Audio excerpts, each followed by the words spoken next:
Hello student, this is Akanksha Sharma. You are watching my YouTube channel. और start करते हैं provision for doubtful date की जो और एडजस्टमेंट्स हैं। तो देखो, ट्रायल बैलेंस में आपको क्वेश्चन गिवन होगा, ये आपको क्वेश्चन में गिवन होगा।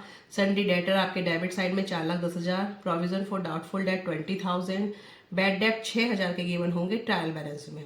ठीक है, आपको एडिशनल इन्फॉर्मेशन गिवन होगी। Additional bad debt 10,000, maintain the provision for doubtful date 10% on सन्डी debtor. एक बात तो आपको समझनी है, जो ट्रायल बैलेंस में गिवन होता है उसे आप ओल्ड प्रोविजन और ओल्ड बैड डेप्ट के नाम से याद रख लेना स्टूडेंट, तो आपको समझ अच्छे से आ जाएगा कि ये पुराना प्रोविजन है और पुराने बैड डेप्ट हैं। लेकिन ये वाले बैड डेप्ट इससे कवर हो चुके हैं, डेटर में से ये माइनस हो चुके हैं ऑलरेडी। ठीक है, और ये जो यहाँ पे दे रखे हैं दोनों चीजें, ये आपको नए मेंटेन करने हैं। ये आपका नया बैड डेप्ट है जो आपका ये वाला 10,000 नहीं आए हैं, और maintain the provision doubtful debt, इतना प्रोविजन मेंटेन करना है। तो ये सब नया है, जो अंदर होता है वो पुराना है। आपको इस तरीके से करोगे तो आपको अच्छे समझ जाएगा। अब इसको वर्किंग नोट में किस तरीके से करेंगे, तो आपको जर्नल एंट्री पास करनी है, सारे अकाउंट्स प्रिपेयर करने बताऊंगी। उसके पहले मैं आपको इन्फॉर्मेशन देती हूँ कि किस तरीके से आपको सॉल्व करना है। ठीक है, सन्ड्री डेटर है स्टूडेंट आपके 4,10,000। जब भी आपको डेटर और फर्दर बैड डेप्ट गिवन हो तो पहले आप इसे माइनस करेंगे, लेस फर्दर बैड डेप्ट, फर्दर हो या एडिशनल बैड डेप्ट, इन्हें बोलते हैं न्यू बैड डेप्ट। ठीक है, 10,000 के कि ये इस साल का नुकसान है 4 लाख। अब 4 लाख पे आप क्या करेंगे, मेंटेन करेंगे प्रोविजन फॉर डाउटफुल डेट। जब भी हम प्रोविजन फॉर डाउटफुल डेट को मेंटेन करेंगे वो हमेशा फर्दर बैड डेप्ट माइनस करके, पुराना वाला बैड डेप्ट नहीं लेंगे। क्यों? क्योंकि वो ऑलरेडी एडजस्ट हो चुका है, वो माइनस हो चुका है। आपको हमेशा नया बैड डेप्ट अगर गिवन है तो उसको माइनस करने के बाद ही आप प्रोविजन मेंटेन करेंगे। प्रोविजन फॉर डाउटफुल डेट है 10%, तो 10% कितना हो जाएगा, 40,000। तो ये अमाउंट तो आपको मेंटेन करना है। ठीक है, ये आप अमाउंट 3,60,000 का आपका डेटर का अमाउंट बैलेंस शीट में जाएगा। ये तो इतना समझ में आ गया। अब उससे पहले आपको ये देखना है कि पी एंड एल में किस तरीके से डालेंगे जब हम प्रॉफिट एंड लॉस में।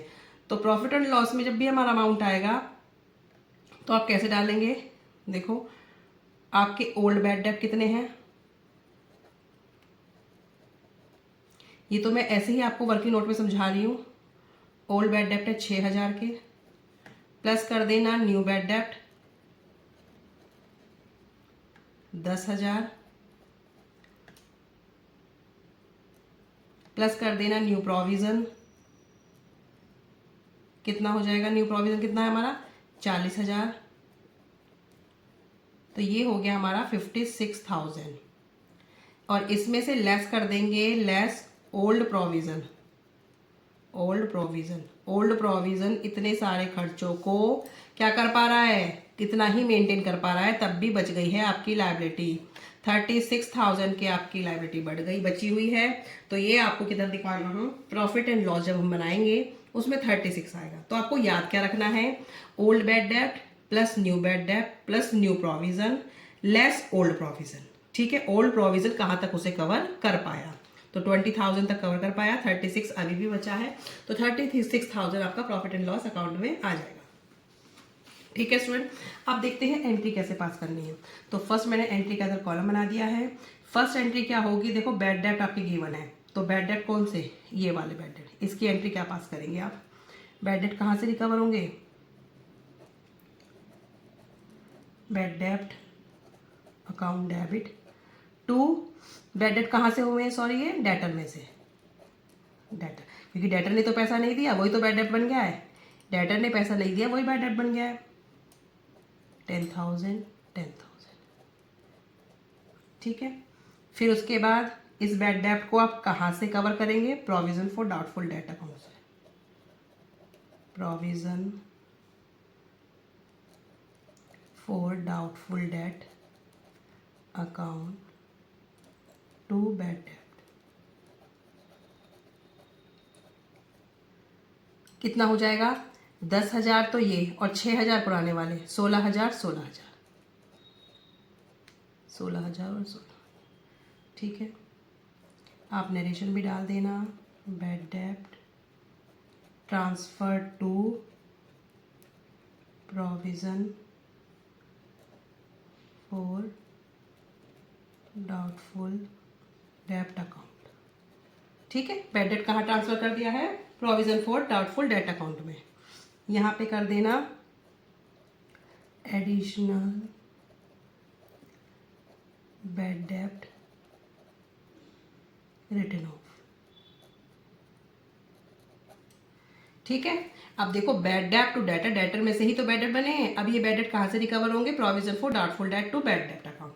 अब कहाँ दिखाया जाएगा ये provision for doubtful debt? P and L में, profit and loss account debit to provision for doubtful डेब्ट account.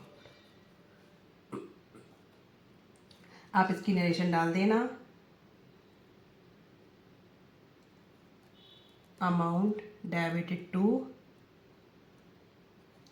Profit and loss account. मैंने शॉर्ट में लिख दी है, आप थोड़ा डिटेल में भी लिखना चाहें तो लिख देना, क्योंकि मेरे पास इतना स्पेस नहीं है, अकाउंट बहुत सारे हैं, इन्फॉर्मेशन आपको सब समझानी है। ठीक है, मैं ये समझती हूँ कि तीनों एंट्री आपको समझ आ गई होंगी।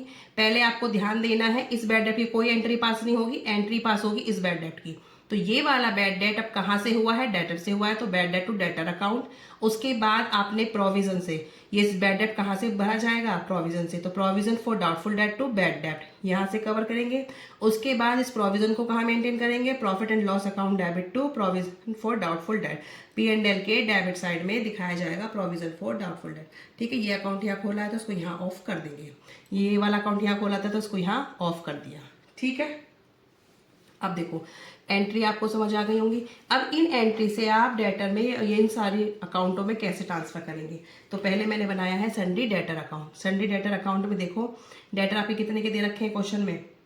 डेटर थे मेरे 4,10,000 के। तो डेटर मेरी क्या होती है? असेट होती है। असेट का open balance debit side, to balance brought down 4,10,000। ठीक है, 4,10,000 आ गया। अब देखो डेटर अकाउंट क्या हो रहा है? यहाँ पे क्रेडिट हो रहा है, किससे हो रहा है? बैड डेब्ट से, बाय बैड डेब्ट। कितना है? 10,000। अब देखो डेटर अकाउंट कहीं आ रहा है? नहीं आ रहा ना, तो बस यही क्या हो जाएगा? By balance carried down. कितना हो जाएगा? 4 लाख। बहुत सिंपल है ये अकाउंट बनाना। डेट मैं नहीं डाल रही हूँ क्योंकि मेरे क्वेश्चन में कोई डेट नहीं है। अब आगे देखो बैड डेट अकाउंट में क्या डालेंगे? बैड डेट अकाउंट में, बैड डेट में देखो आपका कोई पुराना बैड डेट है, ये रहा, इसको हम क्या लिखेंगे? To balance brought down. Opening balance इसका भी इधर ही आएगा। ठीक है, अब उसके बाद देखो बैड डेट कहीं एंट्री में आ रहा है? आ रहा है। डेबिट हो रहा है, किससे हो रहा है? डेटर से हो रहा है, तो लिखेंगे टू डेटर। कितना? 10,000। ठीक है, अब क्या करेंगे? अब कहीं बैड डेट आ रहा है? यहाँ पे आ रहा है।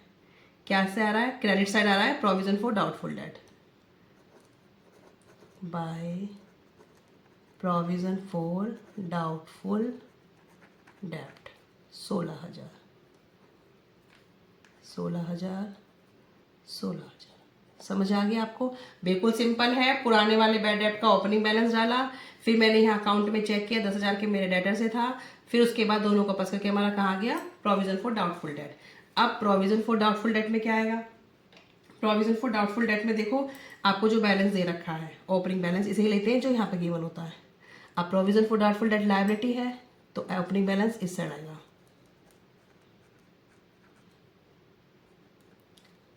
20,000। अब उसके बाद देखो आपकी एंट्रीज में प्रोविजन फॉर डाउटफुल डेट कहाँ है? ये दे रखा है डेबिट साइड, किसके नाम से? बैड डेट के नाम से, to bad date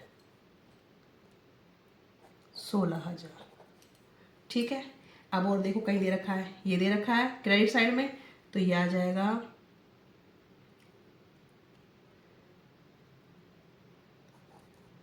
by profit and loss. पहले यहाँ पे एक और डालते हैं हम, एक हमने जो मेंटेन किया है देखो ये वाला 40,000 का, इसको पहले लिख देती हूँ बैलेंस कैरी डाउन के नाम से, ओपनिंग हमारा ये था, क्लोजिंग हम कौन सा रखेंगे, ये जो हमारा नया मेंटेन किया था ये वाला, क्योंकि नेक्स्ट ईयर ये वाला ओपनिंग बन जाएगा। अब ये टोटल मेरा कितना हो गया 56,000, 56 में से 20 गए तो 36, ये किस में आ गया प्रॉफिट एंड लॉस में, ये बन गया बैलेंसिंग फिगर 56,000। तो प्रोविजन फॉर डाउटफुल डेट का आपको फॉर्मेट कैसे बनाएंगे, देखो लायबिलिटी है, लायबिलिटी का ओपनिंग बैलेंस इधर, क्लोजिंग हम बैलेंस कौन सा डालेंगे, जो मैंने यहाँ मेंटेन किया था ये मैंने यहाँ डाल दिया। फिर आप ट्रांजेक्शन में देखा प्रोविजन फॉर डाउटफुल डेट क्या हो रहा है, डेबिट हो रहा है, किससे हो रहा है, बैड डेब्ट से, तो बैड डेब्ट के नाम से 16,000 यहाँ आ गए। फिर इन दोनों को प्लस किया, जो डिफरेंस आया 36,000 का वो हमने यहाँ पे जो दिखाना था, ये 36,000 आपके ये वाले यहाँ पे आ गए, ठीक है। इसीलिए मैंने ये नहीं डाले थे क्योंकि आपको यहाँ से बताना था, तो ये बैलेंसिंग फिगर ऐसे आया है। अब देखो प्रॉफिट एंड लॉस अकाउंट, सबसे मेन है प्रॉफिट एंड लॉस अकाउंट में किस तरीके से आप दिखाएंगे, ये बहुत सिंपल भी है और आना भी चाहिए सब स्टूडेंट्स को, ठीक है। अब दिखाओ कैसे करना है, टू बैड डेब्ट जो आपका ओल्ड वाला है 6,000 प्लस फर्दर बैड डेब्ट कितना है 10,000, फिर इसी में ऐड कर दो न्यू प्रोविजन, न्यू प्रोविजन कितना है 40,000 less old provision, old provision कितना है 20 है, हाँ 20,000। अब इनका जो प्लस माइनस आएगा 36,000 हमारे डेबिट में आएंगे, ठीक है। अगर in that case old provision ज्यादा होता इन सारे खर्चों से तो हमारी लायबिलिटी कम हो जाती, तो हमें इधर दिखाते, तो हमारे एक्सपेंस कम हो जाते, हम इधर दिखा देते, ठीक है। समझ आया, ओल्ड प्रोविजन बस कितना कवर कर पा रहा है, जितना कवर कर पा रहा है उसके बाद ही बैलेंस बच रहा है, तो 36,000 की लायबिलिटी, एक्सपेंस आपके बढ़े हुए हैं तो 36,000 आप यहाँ पे दिखाएंगे। तो ये 10 और 6 16,000, 16 40 56, 56 और 20, 56 में से 20 गए तो 36, ठीक है। जो मैंने कैलकुलेशन यहाँ पे की है वही कैलकुलेशन यहाँ पे है, बस आपको इस तरीके का फॉर्मेट याद हो जाना चाहिए। और बैलेंस शीट में कैसे करेंगे, बैलेंस शीट में बिल्कुल सिंपल है, आप दिखाना अपने सन्डी डेटर, सन्डी डेटर हैं आपके 4,10,000 लेस फर्दर बैड डेब्ट, फर्दर बैड डेब्ट 10,000, फिर आपका आ जाएगा 4 लाख, ठीक है। अब लेस करेंगे new provision, only new provision, old provision का यहाँ कोई काम नहीं है बैलेंस शीट में, ना ओल्ड प्रोविजन का ना ओल्ड बैड डेब्ट का। न्यू प्रोविजन आपका कितने का था 40,000 का, तो ये जो अमाउंट आएगा 3,60,000 ये वाला, ये अमाउंट आपका बैलेंस शीट का।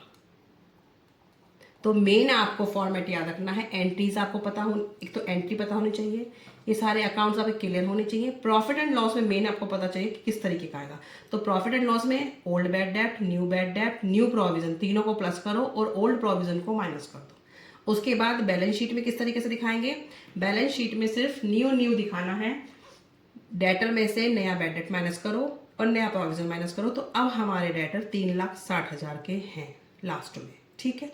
तो आपको ये थोड़ा, मैंने बहुत सारे अकाउंट बन गए, तो आप इसको समझने की कोशिश करें। अगर आपको नहीं आता है, कोई डाउट है तो आप कमेंट में डाल सकते हैं स्टूडेंट।